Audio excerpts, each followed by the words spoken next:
Hello, and thank you for joining me in the presentation today about our provincial pathways to immigration in Newfoundland and Labrador. My name is Sophia Solomon, and I'm an Immigration Program Development Officer with the Office of Immigration and Multiculturalism with the Department of Immigration, Population Growth and Skills in the Government of Newfoundland and Labrador. We administer provincial immigration programs and provide information to potential applicants on ways they can immigrate to Newfoundland and Labrador. The Office of Immigration and Multiculturalism offers two economic immigration programs that facilitate a pathway to permanent residency. The first is the Newfoundland and Labrador Provincial Nominee Program, or the NLPNP. Under this program, we have skilled worker, international graduate, express entry skilled worker, international entrepreneur, and international graduate entrepreneur categories.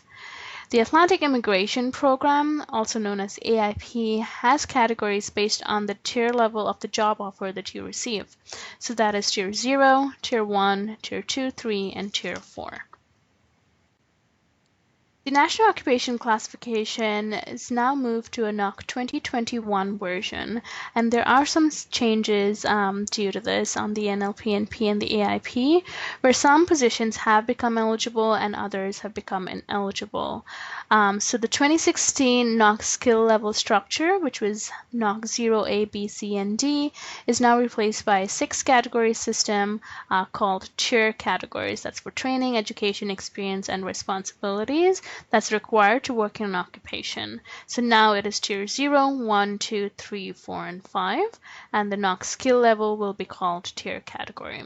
So the 4-digit codes are now 5-digit codes, and some occupations may change to a different tier category in this new system. This is what the NOC 2021 tier categories look like. So Tier 0 is management occupations. Tier 1, occupations that usually require a university degree. Tier 2, occupations that usually require a college diploma, apprenticeship training of 2 or more years, or supervisory occupations.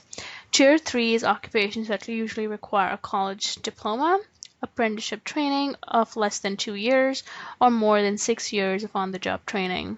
Tier 4 is for occupations that usually require a high school diploma or several weeks of on-the-job training. And Tier 5 is occupations that usually need short-term work demonstration and no formal education. So what is the Newfoundland and Labrador Provincial Nominee Program, or the NLPNP? It's an economic immigration program designed to assist international workers and skilled immigrants and their families to live and work in Newfoundland and Labrador. Applicants must meet certain criteria, which includes having a full-time job offer from a Newfoundland and Labrador employer or be an entrepreneur, meet the eligibility requirements, intend to live in the province permanently, have enough savings to establish yourself and your family in the province, and possess English or French language capabilities to perform the job duties. So we're going to dive into the express entry skilled worker category, which requires a job offer that is full-time, falls under Tier 0, 1, 2, or 3, and at least 1 year with the possibility of extension at the time of the application. So you do require 1 year of previous work experience in Tier 0, 1, 2, or 3, which must be obtained over 12 months, and work experience while a full-time student in Canada does not count. However, work experience outside of Canada in your home country does count. All applicants must have a valid profile in IRCC's Express Entry pool before the application to our office. Canadian post-secondary degree or diploma or an ECA must be shown. You must have a valid work permit or a JVA, which is a job vacancy assessment that your employer will require you to get if you don't have a work permit, or a postgraduate work permit. You must intend to reside in the province permanently. You must score a minimum of 67 over 100 on our PNP point assessment grid for Express Entry. Language testing is required for the stream, but there is no PNP processing fee. You're looking at a PR processing time of 8 months with the federal government and 25 business days with our office, and this application is submitted online. Next is the skilled worker category. You would need a full-time job offer at a tier level between 0 to 5, so essentially any level. It should be at least a 1-year contract with the possibility of extension at the time of application. You would again need to have a valid work permit or JVA and intend to reside in the province permanently. Language testing is required for tier 4 and 5 occupations with the CLB4 that is a minimum requirement in each testing category. There is no provincial processing fee, and the processing time with the federal government is 16 months, and the application is submitted online. However, postgraduate work permit holders are not eligible for the stream. You could apply through the express entry category or the international graduate category, which we're going to talk about now. So for the international graduate category, the job offer requires to be full-time in tier 0, 1, 2, or 3. If it's a tier 4, only in-demand occupations are accepted. The contract has to be at least 1 year with the possibility of extension at time of the application. You must meet knockout employment requirements and have a Canadian post-secondary degree or diploma. Intend to reside in the province permanently and show sufficient settlement funds. A postgraduate work permit is required. Language testing for tier 4 in-demand occupations only, and minimum CLB4 in each testing category. If you're a MUN or CNA graduate, and if you're not working in your field of study, you must be working in an occupation where the NOC code requires post-secondary degree. If you're a graduate from another province, you must work in your field of study in the province for 1 year prior to applying to the NLPNP. There is no processing time. There is no processing fee for this category. The processing time is 16 months again, and the application is submitted online. Next, we'll talk about the business immigration categories. We have international entrepreneur and international graduate entrepreneur. So the international entrepreneur, you need to be ages 21 to 59, provide business plan with supporting financial documentations verified by a recognized professional third-party service, have a minimum Canadian high school diploma or an ECA, intend to permanently reside in the province while owning and actively managing a local business that has potential to create significant economic benefit to Newfoundland and Labrador. You must show $600,000 in unencumbered net business and personal assets that can be readily transferred to Canada, and be able to invest $200,000 to establish a business in Newfoundland with a minimum 33.3% ownership of $1 million equity investment.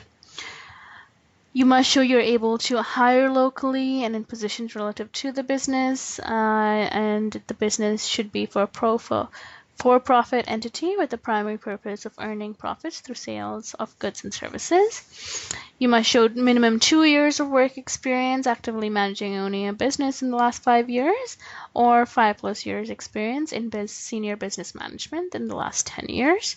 Language testing is required, and you need to show minimum CLB5.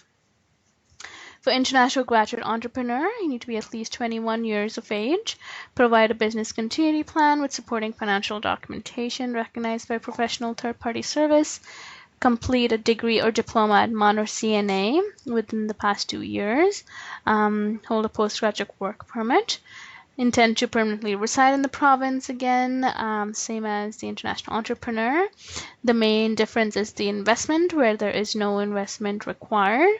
And again, the stability is the same as the international entrepreneur. And for the work experience, you need to show minimum 1 year of continuous experience in actively managing and owning the business with a 33.33% minimum ownership. Language testing is required, and we need a minimum CLB7. So that was the NLPNP. Now we're going to talk about the Atlantic Immigration Program, or the AIP. The AIP is an employer-based program that helps employers in addressing skill gaps and labor market needs. This new program was launched due to the success of the pilot program. So the employers must first apply to become designated. So the workers would need to wait until the employer is approved. There is higher engagement and settlement and integration by the employers. It has faster processing time, so if you're already working in the province as a temporary resident, you could qualify to become a permanent resident, and low labor market impact assessment is required. We are now only accepting applications online for the AIP, so employers must submit their applications through the AIP Immigration Accelerator portal. The first step is designation. So employers must download the application and indicate the job title, prevailing wage, NOC code, tier category, and number of positions required. Positions must be year-round full-time. Business must be in continuous active operation for the previous 2 years. Once they are designated, an endorsement application can be prepared and submitted.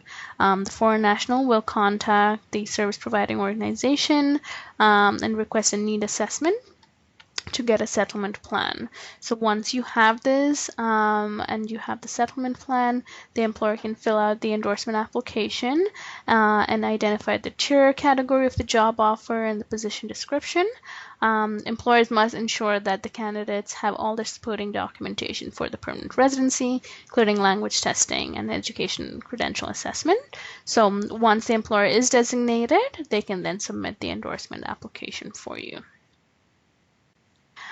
And now we're going to talk about the different categories under the AIP. So as you can see, it's based on the job offer tier that you receive.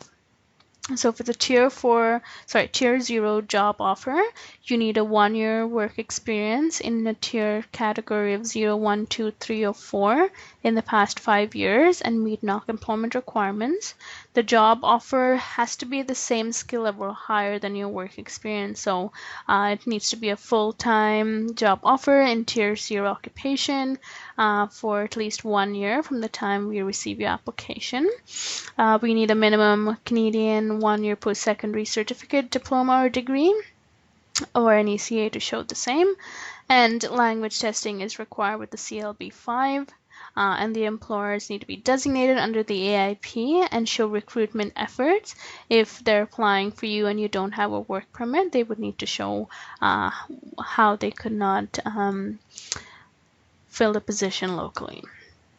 So for the tier 1 job offer, needs to be work experience in tier 1, 2, 3, or 4 in the past 5 years and meet NOC employment requirements. Job offer has to be in tier 1, again for a duration of 1 year from the time we receive the application, and the education requirement is the same as the tier 0, as well as the language testing and the employer as well. So that would be the same. For tier 2 and 3, it's a little different. So the work experience has to be for 1 year in a tier 2, 3, or 4 occupation in the past 5 years and meet NOC employment requirements. Full-time job offer in tier 2 or 3. And the education is where there's a difference, where we just need a minimum Canadian secondary certificate, diploma, or degree, or an ECA to show the same. However, language testing and the employment requirements remain the same.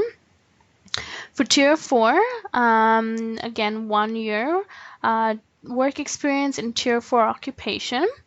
There is an exemption in place for the healthcare sector, which means that, like I mentioned before, then the job offer has to be the same skill level or higher. So if you're in the healthcare sector and the job offer is at a lower skill level, then we can accept that. However, it does need to be a full-time permanent job offer in tier 4 occupation. Education is the same as the tier 2, 3 job offer with just a minimum of secondary certificate, degree or diploma, or an ECA to show the same. Language testing is a bit different, where we just need a CLB 4, and the employment requirements is the same. If you can see, there's an asterisk in the bottom right-hand corner as well as in the work experience column, which says that it's not required for international graduate from Atlantic Canada.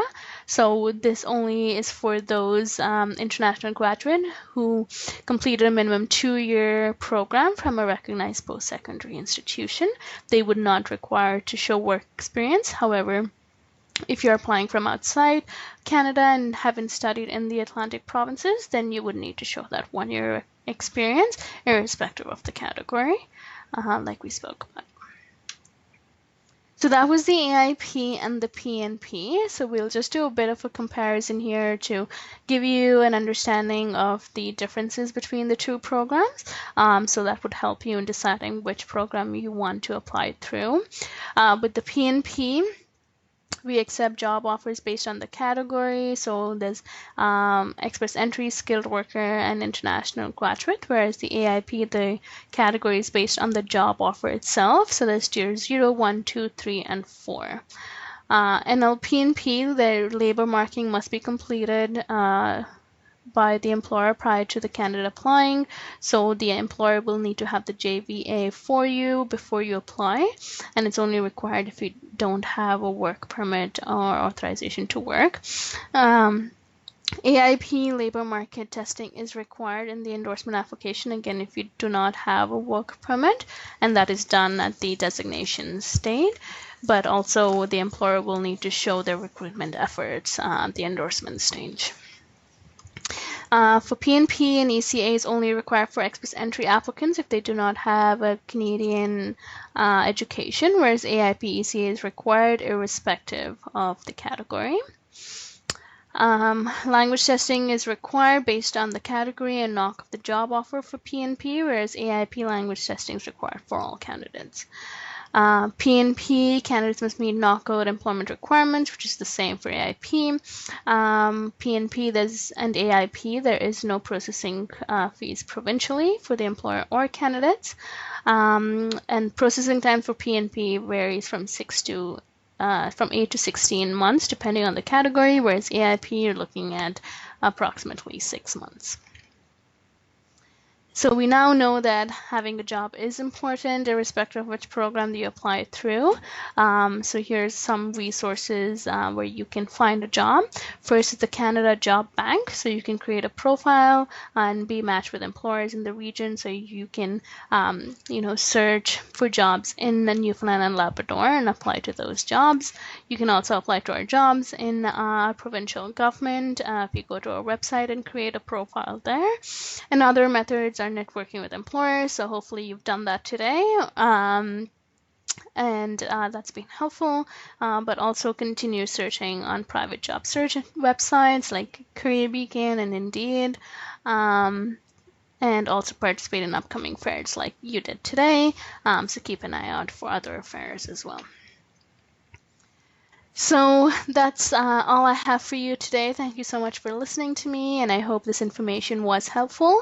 If you have any questions, feel free to email us at immigration@gov.nl.ca for AIP questions and pnp@gov.nl.ca for PNP questions. You can also find all this information on our website there. So yeah, I would be happy to answer any questions that you may have, but if we don't or are not able to get to them, please feel free to send us an email. Thank you so much.